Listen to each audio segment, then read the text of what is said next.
बिस्मिल्लाहिर्रहमानिर्रहीम।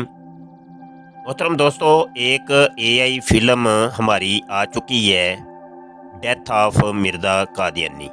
वो आपने देखी है, पसंद की है और बहुत से दोस्तों ने मज़ीद आगे और एआई फ़िल्में बनाने का हमें कहा है। आज हम आपके सामने जो मूवी लेके आए हैं वो है जनाब मिर्ज़ा कादियानी की खलवत नशीनी के मुतल्लक। और इसके अंदर एक अजीब सा वाक़या मिलता है कि मिर्ज़ा कादियानी जो है वो खलवत नशीनी इख्तियार किए हुए था पूरी ज़िंदगी।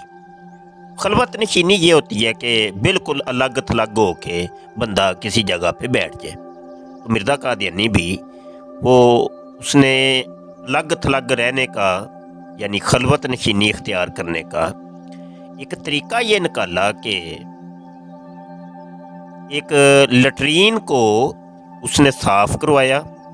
उस लटरीन को साफ करके उसके अंदर अपनी पूरी ज़िंदगी उसने गुजारी।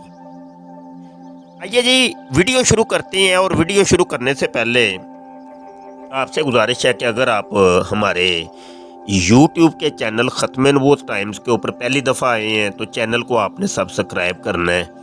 और पहली वीडियो अगर आपने नहीं देखी तो उसको लाजमी देखें और इस वीडियो को भी आपने मुकम्मल देखना है। और एक छोटी सी रिक्वेस्ट है आपसे कि आप हमारी वीडियो को लाइक किया करें, शेयर किया करें और एक खूबसूरत सा कमेंट आप लाजमी किया करें। आइए जी वीडियो शुरू करते हैं। किताब का नाम है ज़िक्र हबीब कादियानी। मुफ्ती सादक ने ये किताब लिखी है और वो अपनी किताब के सफ़ा 159 के ऊपर एक मोटी सी सुर्खी बांधता है, अंबिया की खलवत पसंदी।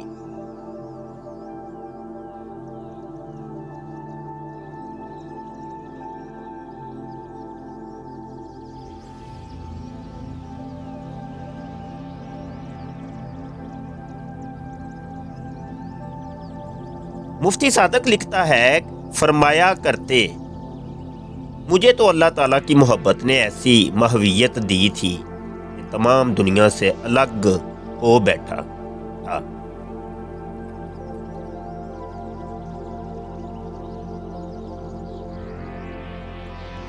तमाम चीज़ें सिवाय उसके मुझे हरगिज़ ना बाती थीं। मैं हरगिज़ हरगिज़ हुजरा से बाहर कदम रखना नहीं चाहता था। मैंने एक लम्हा भी शोहरत को पसंद नहीं किया।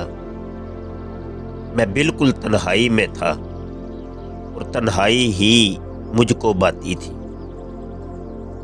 शोहरत और जमात को जिस नफरत से मैं देखता था उसको खुदा ही जानता है।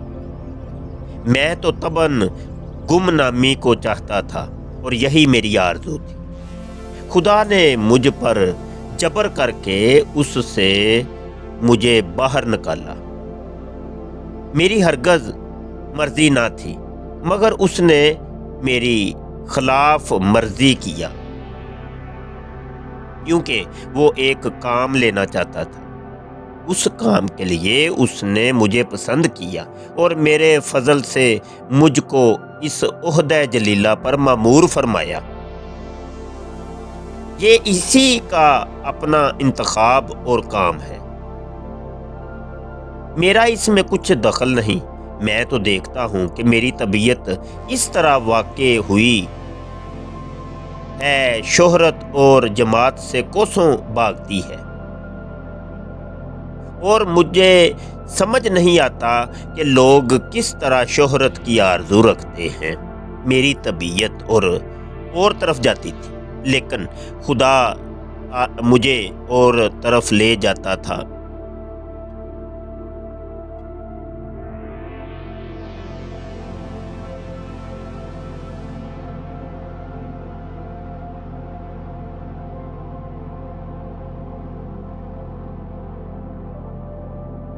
मैंने बार बार दुआएं की, मुझे गोशा में ही रहने दिया जाए, मुझे मेरे खलवत के हुजरे में छोड़ दिया जाए।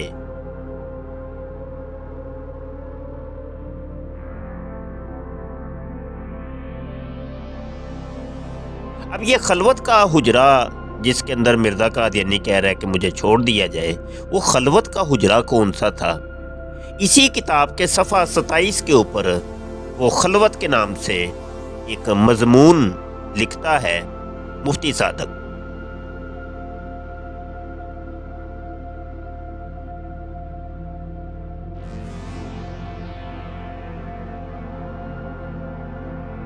سماعت کیجئے جناب۔ حضرت مسیح موعود کی عادت تھی کہ دن میں کسی ایک وقت 1 یا 2 گھنٹے کے واسطے سب سے بالکل علیحدہ ہو جاتے تھے۔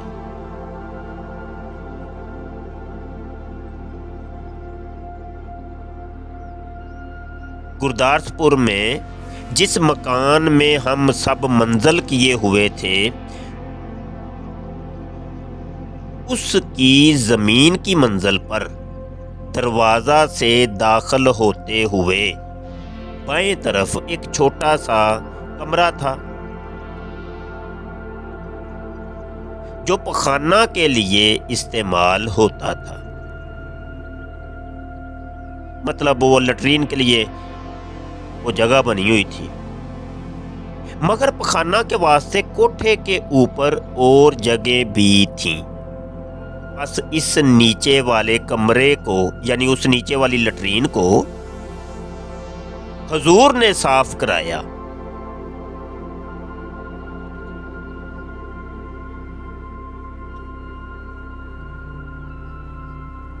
اسے خوب دھویا گیا، اس پر فرش کیا گیا، اور دوپہر کے وقت 2 یا 3 گھنٹے کے قریب حضور یعنی مرزا قادیانی بالکل علیحدہ اندر سے کنڈی لگا کر اس میں بیٹھے رہتے تھے۔